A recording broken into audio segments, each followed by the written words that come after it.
Okie dokie. So today, I actually don't know where I'm going with this video.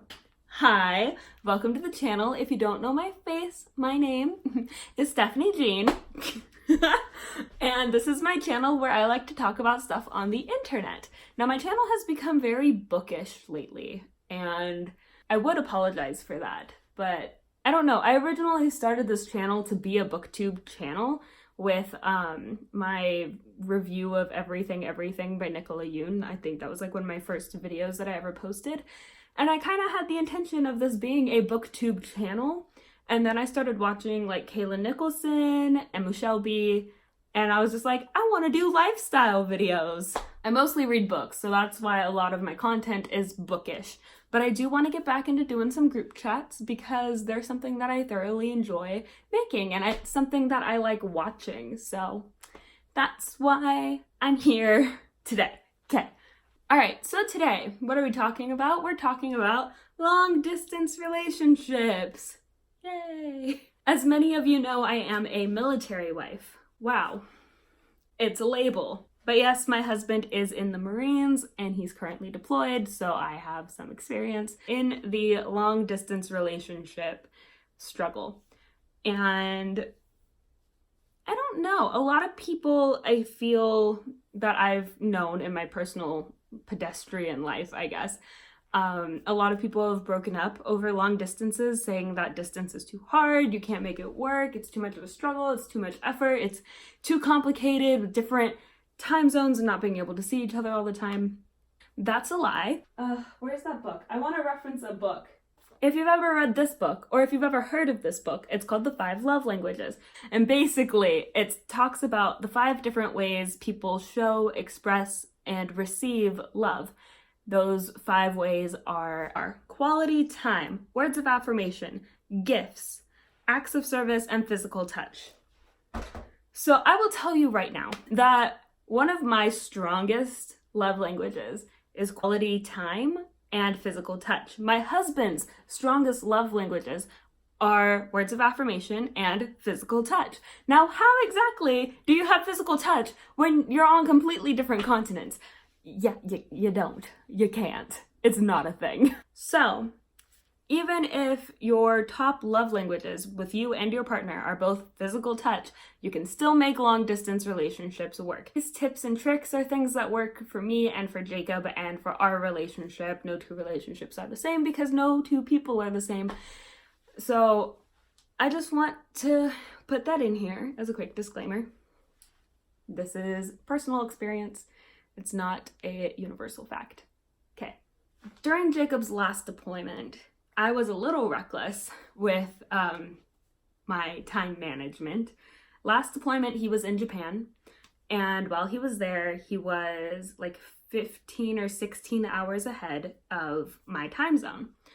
So I would stay up until 2 in the morning every single day to talk to him on the phone, and then I would have work at 5 in the morning. Yeah, it was reckless. But that was really good for our relationship. It was bad for a lot of other areas in my life, but it was good for our relationship because it gave us the time to connect with each other and to miss each other and to talk to each other. I mean, during his last deployment, that was like our dating period. That was like when we were dating. So it was, it was complicated.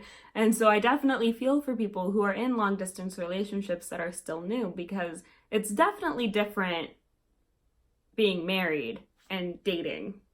And I'll get into that too. But when we were dating, it was all about the effort that each of us had to put in to communicate with each other, regardless of the time difference. One of the things that we did is that I would wake up before he would. I would be waking up when he was going to bed. So then throughout most of my day, he was asleep. So when he was asleep, I would send him Snapchats throughout my day of what I was doing, and look at this funny thing that I saw on the internet. Look at this thing that happened today, or this person told me this today and it was cool. And it's about sharing your life with somebody. And we did that through Snapchat, through Instagram, through Facebook Messenger, through all kinds of different ways. But even though we were in different time zones, I was still sharing my life with him as much as I could. And I really think that that helped. He, in turn, would send me super long love letters and emails detailing out how he spent his day and what he was thinking about and his thoughts and worries and concerns and hopes and dreams. And we were able to talk about those things even if we weren't having phone call conversations or face-to-face conversations through things like Facebook Messenger's video chat or WhatsApp video chat or even FaceTime. So that's what we did last deployment. What are we doing this deployment? And I hope any of this is helping you guys. Like, honestly, I really do. I hope you can find one little nugget in here of something that will be helpful for you. This deployment, we're married. I live in an apartment and not with my parents or with roommates. I live here alone. It's very different. Last deployment, I was a full-time college student. I was also working. I was also in plays. This deployment, I am not. This deployment, I'm doing YouTube and I'm reading a lot. So I have a lot more time on my hands. And it's about the same. Where he is now, it's about the same time difference. So most of my day, he's asleep. So what do? Well, same thing I did before. I send him snaps of our cat or our dog messing around with each other. I send him Snapchats of the book I'm reading or reactions of something that I just read or something I just saw on a TV show or something that just happened in a video game. Like, oh my gosh. And he loves it. He loves that I share that stuff with him. But then when he's awake, he calls me in the morning. He calls me in the morning when he wakes up, and even though it's just brief and it's just a few minutes, and I'm so lucky that I have the time right now that when he wakes up in the morning, I'm not busy doing something else and I can answer the phone call, because that can be a struggle in itself. But he'll call me in the morning and just for a few minutes, we'll just say, good morning, how did you sleep? I love you, how's your day going? It's going really good. All right, I'm gonna go to chow. All right, I hope you have a really good day. I hope to talk to you soon.